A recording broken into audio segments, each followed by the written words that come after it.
Boa noite, pessoal, tudo jóia? Acho que o Instagram está começando aquele processo de informar que a gente está ao vivo e enquanto isso eu também vou esperar o nosso amigo Tiago chegar. Acabou de mandar uma mensagem de voz informando que está chegando. Está chegando. Rodrigo Senger, ou Senger, desculpa a pronúncia. Joyce, sejam bem-vindos. Roseno Ramos, seja bem-vindo, Roseno. Estamos esperando o nosso amigo Tiago chegar. Acabou de ser notificado agora, que eu vi que foi notificado que começou a transmissão ao vivo. Lilian. Oi, Lilian, tudo jóia? Como é que vai? Como é que vai o Piauí? Você tá bem? Tudo jóia, né, Lilian? Oi, Ná, como é que vai? Tudo jóia? Ela foi nossa aluna, Ana Pontes. Como vão? Pois é, Lilian. Hoje a gente vai ter uma conversa com um colega psicólogo, Tiago Andrade.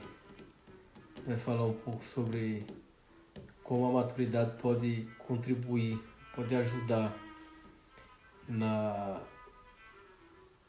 no enfrentamento e na reabilitação, recuperação de um sujeito com depressão, né, deprimido.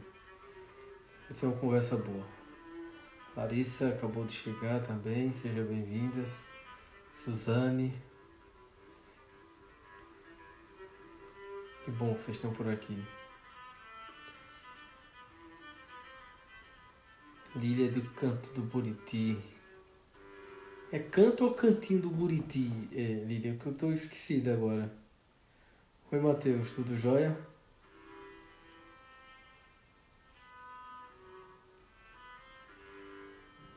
O Piauí. Vamos sim. Zé Henriques. Seja bem-vindo. Tô falando ao pessoal que Tiago acabou de me mandar um áudio dizendo que tá Canto do Buriti, exato. Tiago mandou um áudio dizendo que tá chegando. Pois é, Canto do Buriti. Canto do Buriti. Buriti é a fruta. Ei, Marta! Boa noite, tudo jóia, Marta? Como é que vai? Vanessa? Sim, rapaz, isso é música barroca. Isso é um cidadão chamado Johann Sebastian Bach. Dos meus prediletos. Fabiana tá por aí também. Que bom. Pois é, pessoal, hoje a gente vai falar um pouco sobre a questão da maturidade, né? Como a maturidade pode ajudar no enfrentamento à depressão. Tiago acabou de chegar. Deixa eu convidar aqui Tiago. Graças a Deus, Marta, graças a Deus. Tudo belezinha. Grande Tiago. Fala, meu grande Rodrigo, beleza? Rapaz, tudo jóia. Mas, rapaz, atrapalhei seu momento peculiar.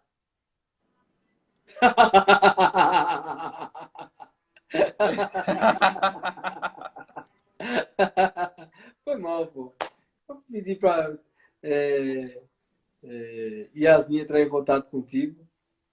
Eu não ia recusar um pedido teu, né, Rodrigo? Você sabe. Pô, velho, eu fico muito agradecido. E eu acho que o tema é muito pertinente, né? A gente tem vivido uma situação muito difícil, inclusive por essa questão de uma precariedade com relação à própria maturidade do sujeito. Isso está, inclusive, provocando uma série de sofrimento psíquico, entre eles a depressão. As pessoas estão deprimidas em casa, né? Estão enclausuradas, trancafiadas em casa, deprimidas, porque não tem a coragem e a maturidade de enfrentar a vida. Isso é uma coisa, né, até sintomática.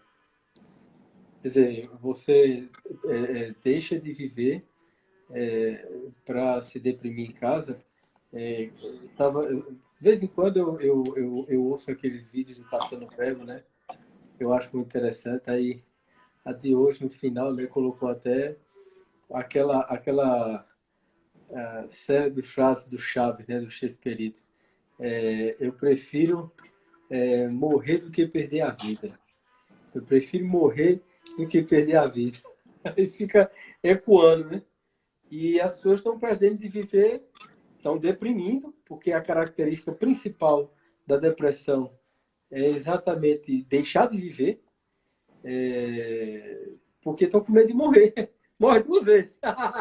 Morre Sim, duas vezes. exatamente. Exatamente. Então, É isso. talvez o mote da nossa conversa hoje seja essa, né, Tiago? Primeiro, mais uma vez, muito obrigado por estar aqui, por a gente poder ter essa conversa. Eu fico muito feliz. E eu me sinto muito à vontade, porque eu já disse aqui outras vezes, você é um dos poucos colegas de profissão e psicólogo que eu, de fato, me disponho a dialogar, a discutir, a conversar, porque a gente sabe que passando a paleta tá difícil, né? Tá muito difícil. Sim, sim. Muito bem. Cara, quando você me mandou o tema lá, né, na verdade a Yasmin me mandou o tema, que era como a maturidade pode ajudar, né, na depressão, eu fiquei pensando o seguinte, ô Rodrigo. Uma coisa é a gente olhar para a depressão aqui, que no caso, cara, você está na clínica, eu estou na clínica aqui no consultório. A gente sabe se a gente sentar aqui com 10 pessoas, 10 brasileiros, tá? Pelo menos uns 7 numa entrevista prévia, assim, né, ali no consultório, a gente consegue enquadrar mais ou menos naquilo ali que o DSM ou o CID, né, caracteriza como uma depressão, mesmo que uma depressão leve, né, uma depressão, uma ansiedade, enfim, algum transtorno congênito ali. Eu fiquei pensando o seguinte, né, muito se fala no meio acadêmico, e aqui, Rodrigo, me corrija se eu estiver errado, da depressão, mas uma depressão no sentido, né, bioquímico da coisa, né? Se fala muito no sentido assim, né, uma baixa aqui de serotonina, de dopa, né, e um monte dessas questões de neurotransmissores aí, mas pouco se fala, né, na psicologia da depressão enquanto fenômeno, enquanto um fenômeno, enquanto uma experiência psicológica, né? Então, a gente vai para esse lado assim, biológico da coisa, né? E esquece de ver assim a questão do sentir, da depressão enquanto uma experiência, um fenômeno psicológico, né? Que, por exemplo, uma pessoa que chega para mim, chega para você, ela não chega para você no teu consultório e fala assim, ó, o Rodrigo, eu tô com uma baixa de dopamina aqui, né? Eu tô com uma baixa de serotonina, né? Ela não chega assim no teu consultório. Ela não chega assim no meu consultório. Ela chega inteira falando, olha, eu tô triste, tá acontecendo isso, isso e isso. Eu tentei tirar minha vida tantas e tantas vezes. Isso daqui me deixa mal, isso daqui me angustia, né? No meu dia eu tenho períodos assim, assim, assado. Então, é uma pessoa que sente algo. É um fenômeno, né? Por isso que eu já falei isso daqui no Instagram, né? E repito aqui, né, que assim, o diagnóstico em saúde mental ele é fenomenológico, né? O primeiro tratado de psicopatologia foi por um fenomenólogo, entendeu? Então, assim, uma coisa é a gente podar o sujeito aqui, olhar ele pela metade e ver o lado biológico da coisa. Uma coisa é entender a psicopatologia enquanto fenômeno, enquanto alguém que está aqui na minha frente com essa e com essa queixa. Esse é o primeiro ponto que eu queria falar. Eu não sei se tu concorda com isso, ô Rodrigo, mas, Claro, cara, é assim que eu vejo. eu concordo plenamente com o que você está colocando. E foi muito pertinente você trazer essa questão, inclusive, não só do ponto de vista epistemológico, como também ontológico, porque a gente está lidando com duas questões aí importantes. Quem é o ser humano, que a gente está vendo, quer dizer, é um ser humano enquanto apenas um animal biologicamente constituído e, portanto, uma ideia só do indivíduo enquanto representante da espécie, como qualquer um outro animal de qualquer outra espécie, né? Ou é um ser humano com as suas peculiaridades e aquilo que o constitui em essência, que é uma alma transcendental, inclusive. E por isso entra até a coisa das reflexões acerca daquilo que é observável, portanto, um fenômeno que envolve esse ser mais complexo do que um mero organismo biológico. Isso é uma questão. E a outra também é uma questão epistêmica, de como a gente abordar isso, como ter conhecimento acerca desse ser humano. E aí, quando a gente tem uma visão apenas naturalista, organicista, que é o que, infelizmente, inclusive, a gente está vendo que tem tido uma crescente nas universidades, a gente vê, do outro lado, uma dificuldade de ver esse ser humano integral, como você está colocando, completo, íntegro, que chega aqui com uma demanda de uma dor que é uma dor profundamente humana. Que, claro, esse humano ele tem uma dimensão biológica que também tem as suas manifestações. Mas não somos apenas e somente isso. O ser humano não é apenas uma espécie de máquina, aquela coisa, aquela pegada orgânica que só vê os aspectos endocrinológicos, fisiológicos, anatômicos, etc. Acho que é muito mais do que isso. A depressão não pode nunca se restringir a apenas aspectos da biologia, do campo da biologia. Porque aí, por exemplo, a gente vai ter um paciente que a gente encaminha para um psiquiatra que vai medicá-lo, vai tirá-lo daquela crise, etc. Mas e o processo psicoterapêutico que precisa acontecer em paralelo para que aquele sujeito possa ir gradativamente, continuamente se reconstituindo e possa, inclusive, deixar de fazer o uso do psicofármaco para que ele possa caminhar com suas próprias pernas.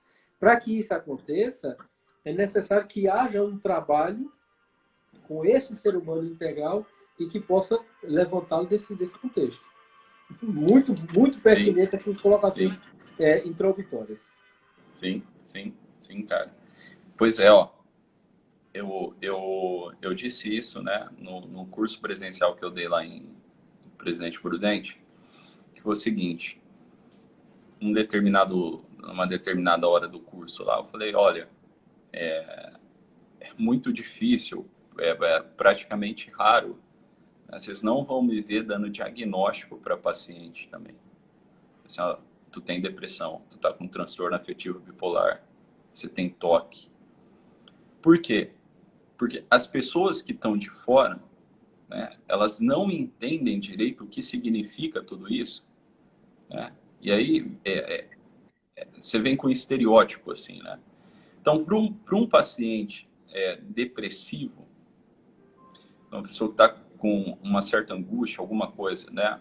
Um profissional que ele já encara ali como uma pessoa de autoridade da área, fala assim, ó, é o seguinte, você tem depressão, por isso que está acontecendo isso com você, tá? A pessoa vai justificar tudo em cima de um diagnóstico psicopatológico, né? Quantas pessoas eu não peguei que eu perguntava assim para a pessoa, assim, eu conversando aqui, né, no consultório, do jeito que a gente está conversando aqui, Rodrigo, falava assim, ó, cara, mas por que você faz isso? Porque eu tenho depressão. Por que você faz isso? Porque eu tenho TAB, eu sou bipolar.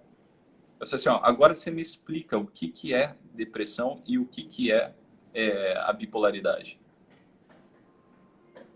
A pessoa não sabia explicar, entende? Não sabia explicar. Então, ou seja, eu encontro uma justificativa para agir desse ou daquele modo, né, com base num diagnóstico que eu nem sei o que é. Tiago, com base nessa sua fala, que eu acho muito interessante, já aconteceram situações, corroborando com tudo isso que você está trazendo, já aconteceram situações aqui, por exemplo, quando eu atendia criança, né? Porque eu venho da clínica infantil. E às vezes chegavam mães já com um diagnóstico, seja vindo de um neuropediatra ou de um psiquiatra infantil, aí dizia assim, primeira coisa que dizia, não, porque você sabe que meu filho é TDAH, né? Ou dizia assim, não, você sabe que meu filho é Asperger, né? Eu olhava assim, não, veja só, talvez eu me confundi. Porque aqui eu estou vendo que o seu filho é fulano de tal. Eu não vi aqui Asperger, nem vi TDAH. Não é fulano seu filho? Era mesmo que um impacto, porque ela vinha com um rótulo. Ela vinha ela não vinha com o filho dela, ela vinha com o diagnóstico. Isso é que, inclusive, é mais impactante. E a pessoa não se dava por percebido.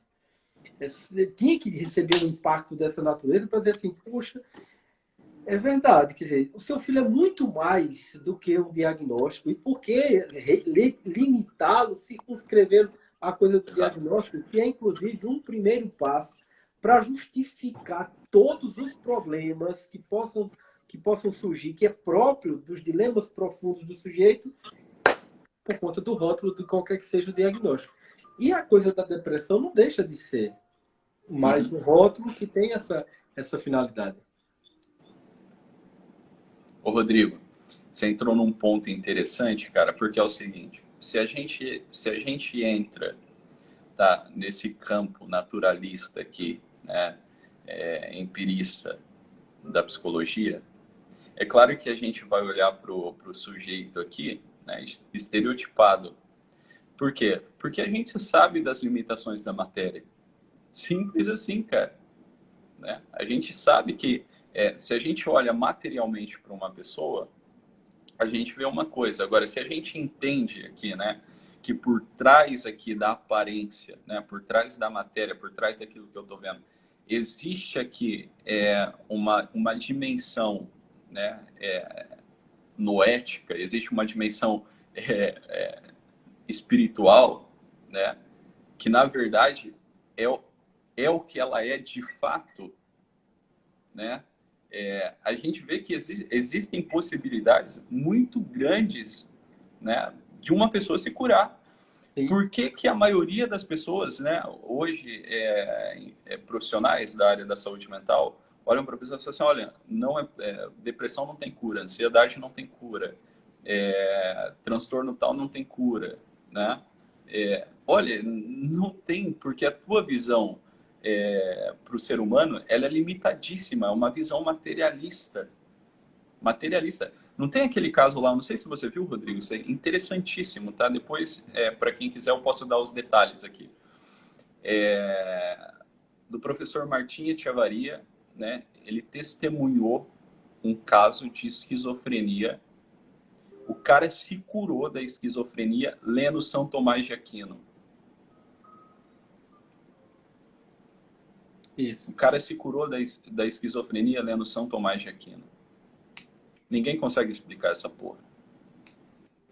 Ciência materialista não consegue. Isso. Não é isso? É verdade. Então, veja bem, né? Quando a gente pega aqui uma corrente da psicologia mais ampla, que enxerga o ser humano aqui na sua integralidade, na sua totalidade, né? É claro que a gente vai olhar para a pessoa que chega aqui ao nosso consultório e vai olhar para ela com um horizonte de possibilidades muito maior Sim. né, do que uma pessoa com uma cabeça materialista positivista vai olhar. É óbvio isso. Exato. E assim, Tiago, você trouxe uma questão importante, que um ponto, um aspecto, que é o conceito, o conceito de Viktor Frankl da dimensão noética do ser, né? Dentre vamos dizer assim, os contemporâneos, né? Porque não deixa de ser um contemporâneo também, enfim.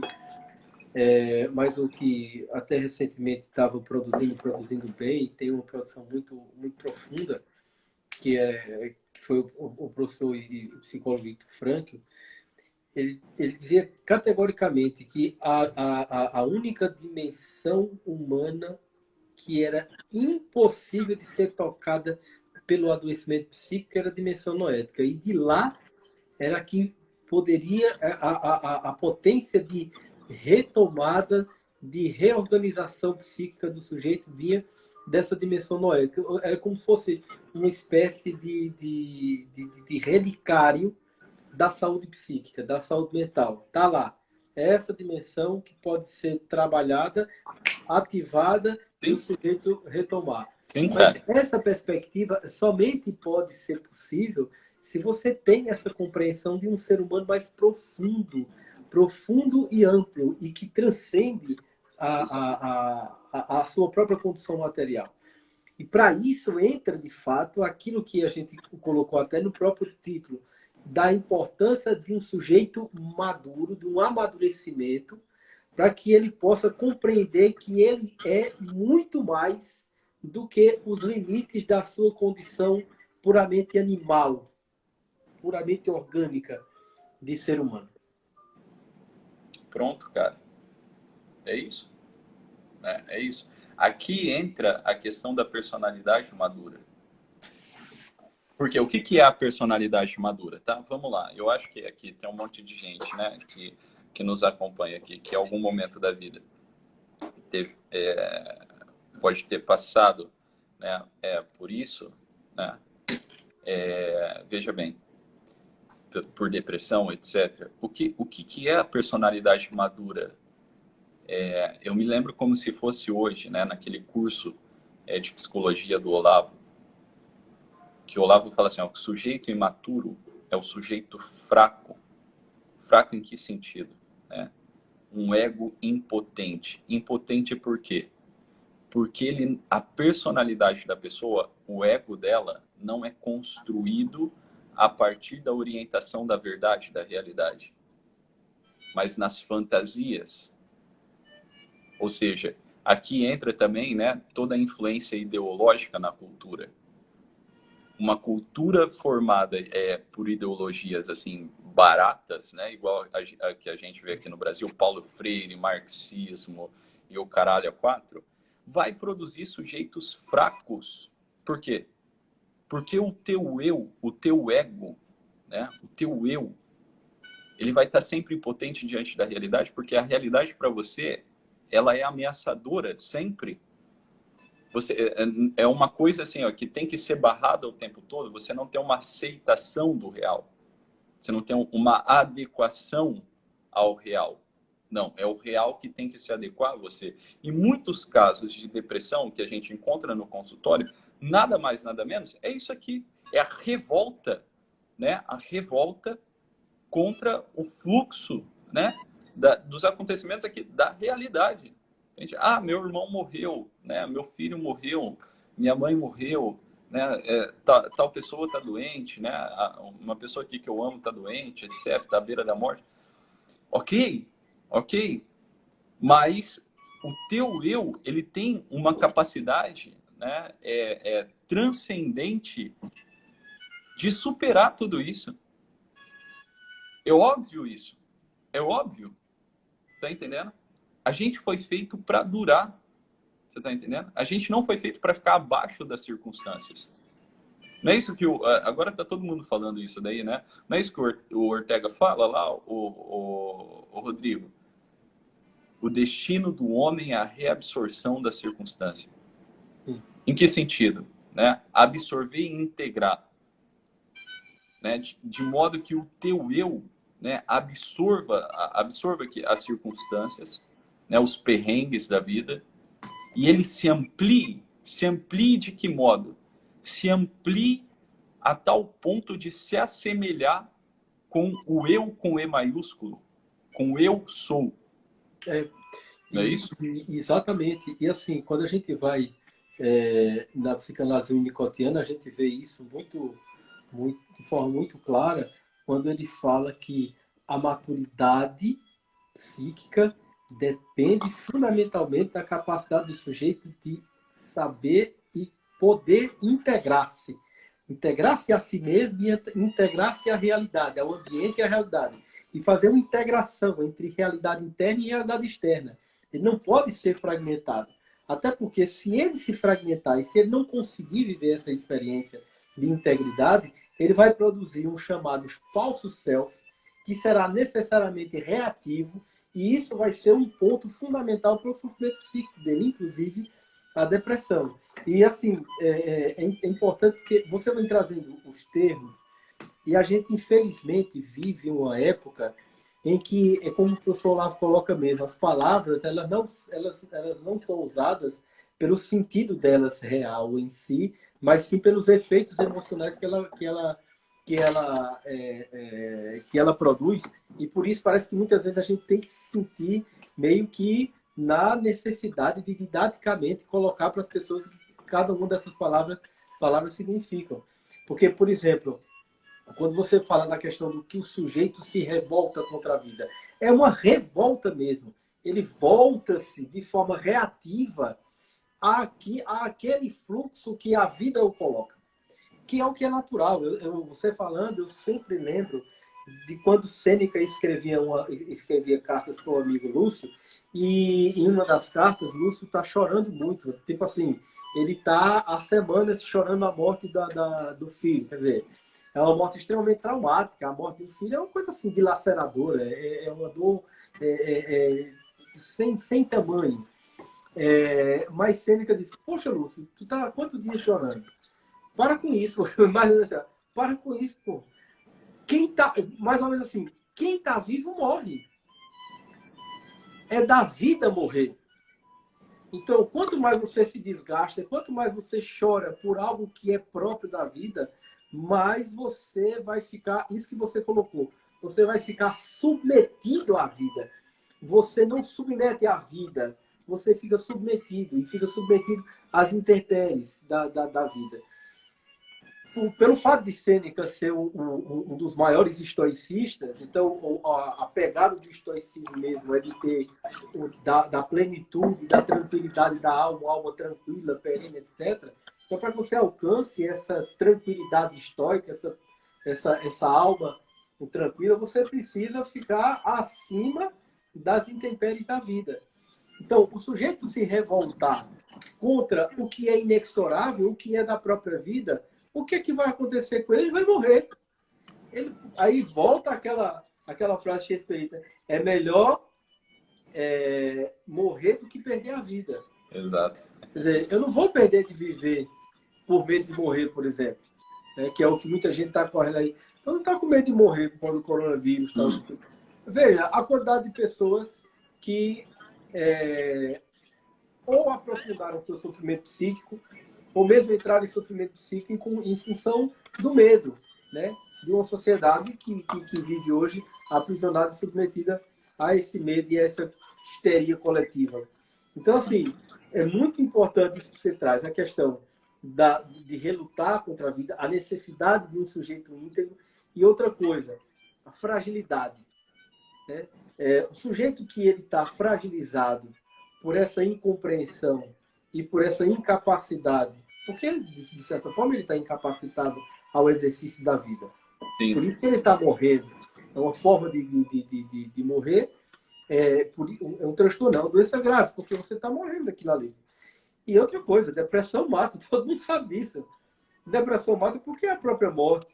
Agora, por que o sujeito está em processo de mortificação? Porque ele está indisposto e incapaz de viver, e de viver plenamente. Sim. E essa incapacidade está exatamente pela fragilidade dele. É frágil. Quer dizer, a fragilidade com que ele aporta o seu arcabouço psíquico faz com que ele também seja um sujeito igualmente frágil. Você colocou as questões ideológicas, as questões de você estar o tempo todo se vitimizando, transferindo para o outro a responsabilidade da sua própria vida, sendo incapaz de assumir as consequências das suas escolhas. Tudo isso lhe fragiliza, porque você não tem referência, sequer você é a referência de si mesmo. Sim, exatamente. Agora, essa revolta, Rodrigo, nasce por quê? Por causa dessa mentalidade materialista, cara. Materialista. Por quê? Eu expliquei isso daqui no meu aulão, que é o seguinte. A gente fica falando, né, do ser humano enquanto um todo, né, um composto de alma e espírito, mas ninguém sabe muito diferir isso daqui, não. Para a galera que está assistindo aqui, ó. Vocês sabiam que a gente troca todas as células do nosso corpo? Todas. Todas. Absolutamente todas. Pelo menos umas 4, 5 vezes durante toda a vida. Todas as células do teu corpo. Ou seja, né, vamos resumir aqui de forma grosseira. Você troca de corpo pelo menos umas 4, 5 vezes durante toda a sua vida, se você viver aí até uns 80 anos. No entanto, quando você fala a palavra eu, você tem uma noção muito fidedigna, muito profunda do que isso significa, de quem você está falando. Se você fosse o teu corpo, meu amigo, se você fosse o teu corpo, você não lembraria nada, né? Aqui, o nosso público deve ter o quê, Rodrigo? Aqui, uns de 20 a 30, 40 anos no máximo, tá? Pelo menos umas 3 vezes, 4 vezes aí, vocês já trocaram todas as células do corpo de vocês. Já trocaram de corpo aí pelo menos umas 2 vezes, pelo menos. Pelo menos. Do ponto de vista No físico, entanto, nós já morremos umas 3 vezes. Fisicamente. Materialmente, materialmente foi isso. No entanto, quando você fala a palavra eu, Tiago, quando eu falo a palavra eu, Tiago, isso daqui tem uma conotação muito profunda e muito próxima para mim. Né? Então, veja, quando a gente morre, ou quando alguém morre, é o corpo, é a matéria que perece. É a matéria que perece. Agora, essa revolta contra a morte, contra a doença, o medo da doença, o medo da morte, né? O medo de perder casa, perder emprego, né? Perder as coisas da vida. É um medo infantil, no fim das contas. É compreensível, tá? Não estou falando que é compreensível que seja assim. Para a mentalidade nossa hoje, é compreensível que você esteja assim enlaçado por medo de perder teu emprego, por medo de perder, né, porque tu perdeu tua namoradinha, porque, né, alguém da tua família morreu, alguma pessoa amada tua morreu. Mas o que morreu ali foi o corpo dessa pessoa. A perda dessa compreensão metafísica da vida leva a pessoa a cair num desespero terrível, Rodrigo. Terrível, cara. Entende? E essa mudança de mentalidade aqui, essa influência na cultura, né, é o que tem causado, né, feito do Brasil um dos países campeão em depressão e ansiedade. Tá entendendo? Acredito que no Ocidente inteiro, né? Isso é uma crise do Ocidente. É uma crise do Ocidente. O Ocidente viveu e vive, né? Nos últimos séculos, sobretudo quando entra essa mentalidade revolucionária materialista, ali no materialismo científico do século XV, você já começa aquilo ali, e vai se estruturar no século XVIII e XIX, que tem como cereja do bolo positivismo e tal, totalmente marcado por esse tipo de mentalidade, a mentalidade de um sujeito imanente, não transcendente, um sujeito puramente material, físico, e isso é deprimente, porque isso deprime. Olha só, a coisa da depressão, né? Quando deprimir, de diminuir as potencialidades e as capacidades da vida. Então, o sujeito, quando estando deprimido, ele está impossibilitado, ele está limitado, ele está cada vez mais oprimido naquela condição. E veja, não há algo mais opressor e depressor do que você se limitar a apenas uma condição física. Quer dizer, toda a sua potencialidade transcendental, espiritual, de sua dimensão psíquica, é reduzida às circunstâncias frívolas da vida, pô. Por isso que a gente vive, você pensa, no início da sua fala na live, né? Você dizendo o seguinte, ó, se a gente fizer assim, um levantamento de cada 10 pacientes que transitam nos consultórios dos psicólogos do Brasil afora, pelo menos uns 8, de alguma forma, vai ter algum tipo de enquadre, seja numa depressão leve, moderada, porque esse tempo é um tempo deprimente. Ele é deprimente. As pessoas estão morrendo. Eu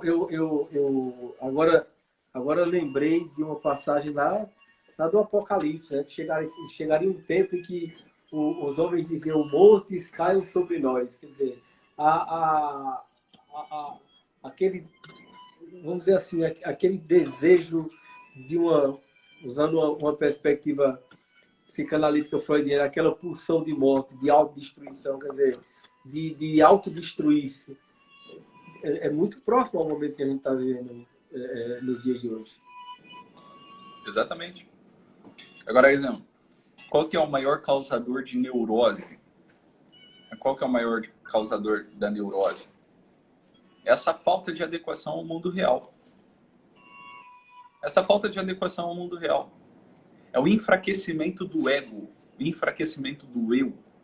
Né? Quando eu me revolto com uma situação, veja bem, se essa revolta, né, existe uma revolta positiva e existe a revolta negativa. Qual que é a revolta positiva aqui? Né? Você lutar, né? Você lutar para fazer aquilo que o Ortega falou, reabsorver a circunstância, você superar e integrar ela na tua personalidade. Como assim? Né? Você vencê-la. Você vencê-la. Ah, Thiago, mas eu perdi o emprego. Porra! Você não consegue procurar outro emprego? Porra! Perdi minha namorada. Você não consegue arrumar uma namorada melhor? Porra! Só tem essa menina aí? Entendeu? Tipo assim, essa falta de horizonte de possibilidades, entendeu? Isso daqui mata a pessoa. E o brasileiro, cara, parece que é uma regra, cara. É uma regra, assim, ó, culturalmente falando, isso é uma coisa de fracassado. Você está condenado a ser um fracassado para sempre na sua vida. Que porra é essa? Tá entendendo?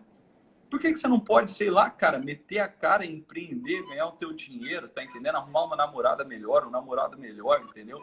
Trocar de faculdade, estudar por conta, ser um autodidata, montar o teu próprio curso, montar o teu próprio negócio, tá entendendo? Agora você vai ficar aí, porra, dependendo do estado, dependendo de diploma, dependendo de namorada, dependendo de pai e mãe. Ou seja, né, as pessoas que chegam para nós, né, aqui no consultório, elas chegam com esse ego fraco, com o eu fraco. Tudo é mais forte que eu, tudo é ameaçador, tudo parece que vai me destruir. Tá entendendo? Agora, resista, porra.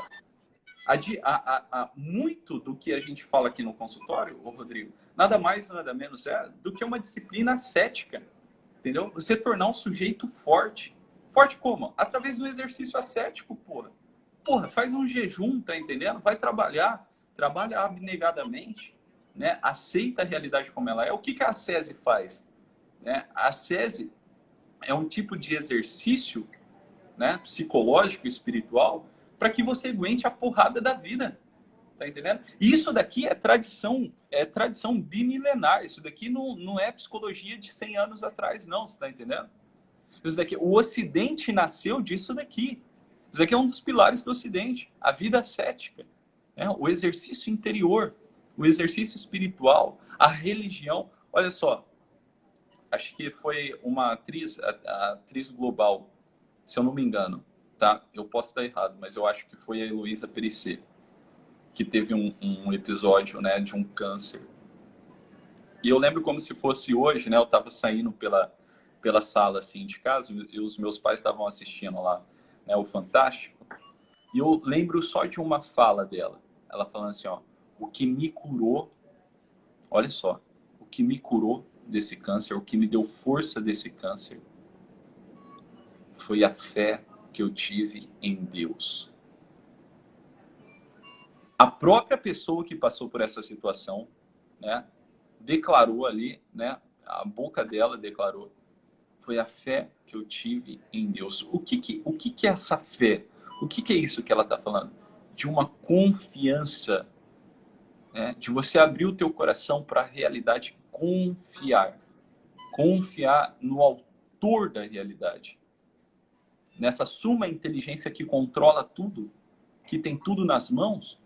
Agora, se você aqui amputa da vida das pessoas, exclui da vida das pessoas aqui, Rodrigo, o elemento da fé, o que sobra, cara? O que sobra? Você olha para uma pandemia dessa, você fala assim, meu amigo, acabou. Acabou. Entendeu? Poxa, você está tocando em pontos aí muito importantes, porque, infelizmente, a gente tem aí uma tradição, né? Quer dizer, uma tradição entre aspas, de uma psicologia materialista, e nessa psicologia materialista não cabe, ou pelo menos, no mínimo, ela é mal vista ou execrada, o exercício da espiritualidade. A gente está na faculdade de psicologia, até mesmo nos centros vamos dizer assim, de regulação da atividade profissional de psicologia, não se pode falar a respeito do exercício da espiritualidade, onde, tecnicamente, teoricamente, filosoficamente, é provado e comprovado, não só do ponto de vista material, mas do ponto de vista inteligível, da inteligência, que são experiências fundamentais para a saúde psíquica do sujeito. Então, é como se as pessoas não tivessem esse recurso, como se esses recursos não existissem e como se esses recursos não fossem fundamentais para a saúde psíquica das pessoas. Que é exatamente a ausência disso que tem provocado inúmeros sofrimentos profundos às pessoas. Por isso que a gente vê situações assim absurdas, principalmente nos centros de formação, no caso das faculdades, onde, e por isso, eu não sei se você está percebendo, mas está havendo, entre os estudantes de psicologia, uma grande procura pela logoterapia.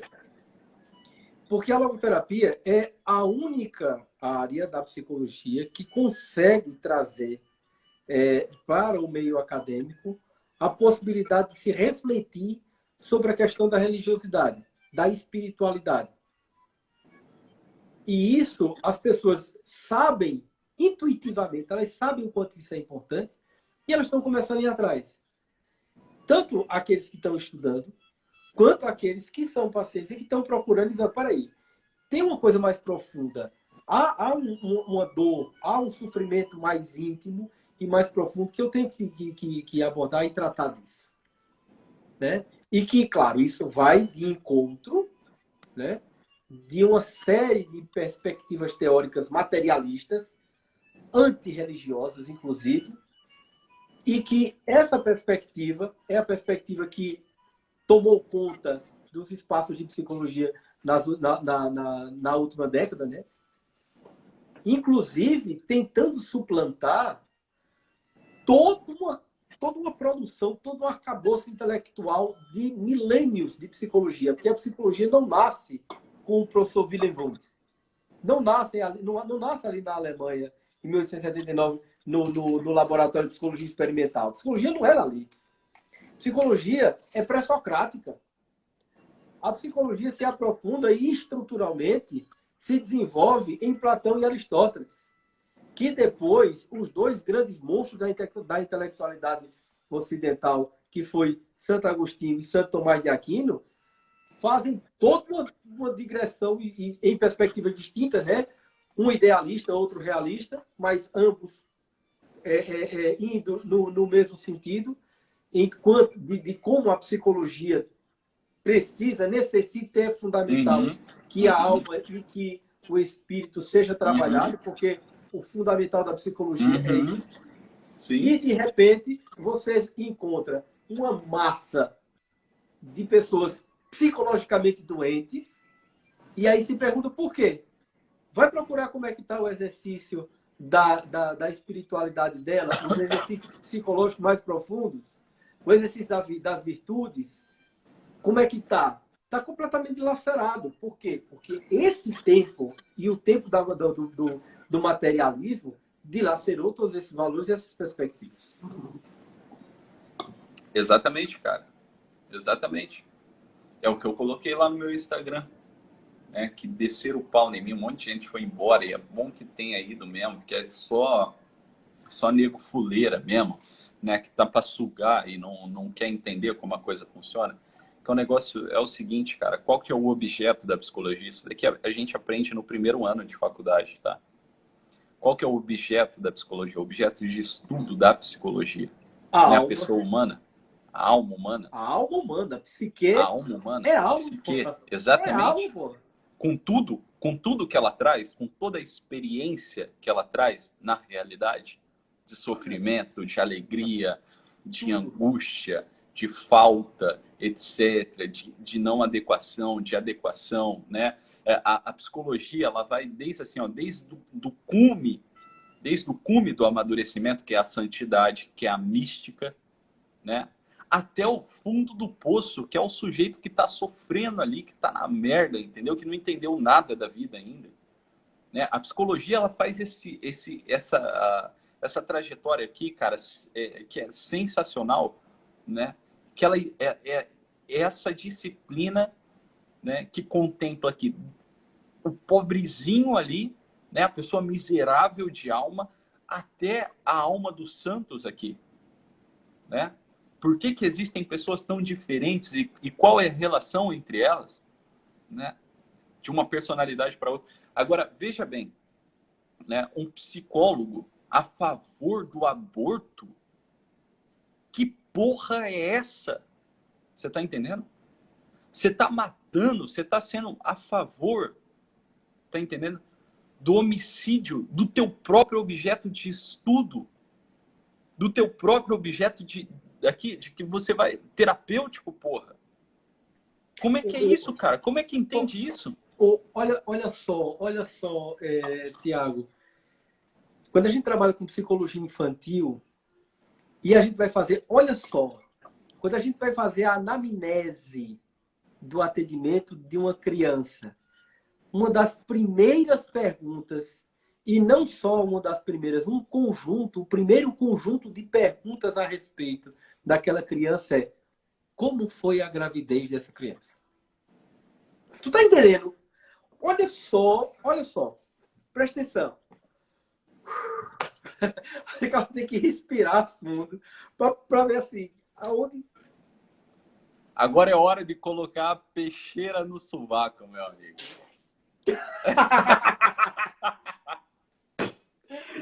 Tiago, olha só. Tem inclusive uma colega excelente que trabalha com psicologia perinatal, psicologia neonatal. Ele está trabalhando com um ser humano que tem sua origem fundamental. Ela não é, como alguns dizem, um conjunto de células aí. Olha, quando um ovócito encontra-se com um espermatozoide e vira um ovo zigoto, ali, meu velho, já não tem mais interferência nem de papai, nem de mamãe. E ali é um desenvolvimento pleno daquele ser pleno, com todas as potencialidades de se transformar um ancião de 100 anos de idade. Acabou. Isso é cristalino. Pronto. E que qualquer tentativa de tirar a possibilidade de vida daquela criança é um homicídio. A palavra homicídio, do latim omni excidium, a destruição do homem, ela acontece no momento em que o homem está em curso. Ela já está, ele já nasceu. Claro, eu vi uma live, inclusive, uma parte, não tive como assistir tudo, que até Tibas foi quem conduziu essa live juntamente com um médico obstetra. E ele falando que até a 20ª semana pode ser considerado aborto para algumas legislações. Isso é do ponto de vista legislativo. É uma questão, é um âmbito. Mas a partir disso, sim, e também segundo a Organização Mundial de Saúde, mas também a Organização Mundial de Saúde, a partir de um certo momento, já não é mais aborto, é homicídio. Porque já não é mais. É infanticídio. Então, assim, quando a gente lida com o psiquismo, a gente não está lidando somente... É como você colocou, foi muito pertinente aquilo que você trouxe, Tiago, de que em vida nós trocamos o nosso corpo pelo menos 3, 4, 5 vezes. Todas as células dos nossos corpos são trocadas na sua inteiridade, na sua completude. Ou seja, perdemos o nosso corpo físico original várias vezes. O original, claro, uma vez só, que é o original primeiro, mas nós vamos trocando de corpo a vida inteira. Porém, não trocamos de alma. Não trocamos de psiquismo. E onde é que essa alma começa? E onde é que esse psiquismo começa? Na perguntinha que a gente faz à mamãe quando chega com um paciente na clínica, e a gente pergunta, como é que foi sua gravidez?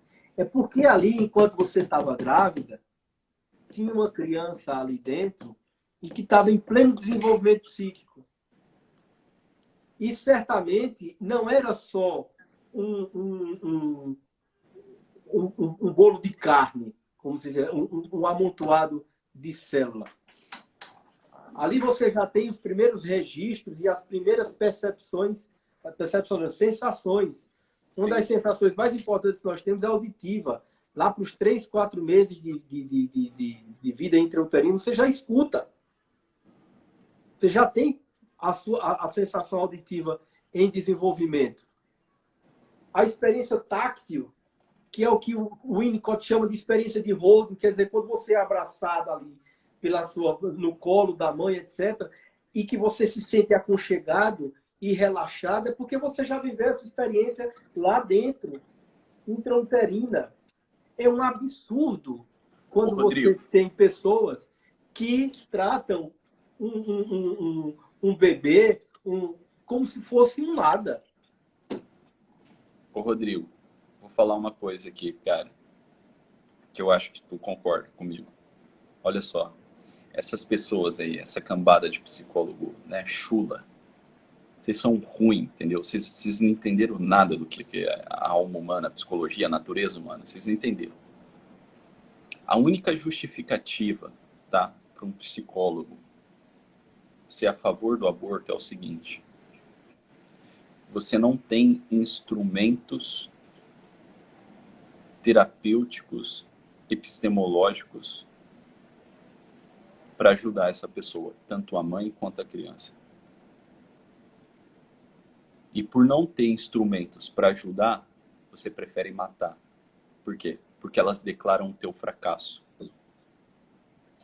E aí você reflete o teu fracasso, né? Você projeta o teu fracasso enquanto profissional de psicologia, tanto na criança quanto a mãe. Você fala assim, ó, essa criança nunca vai superar, né? Essa criança de 10 anos nunca vai superar uma gravidez nessa altura da vida.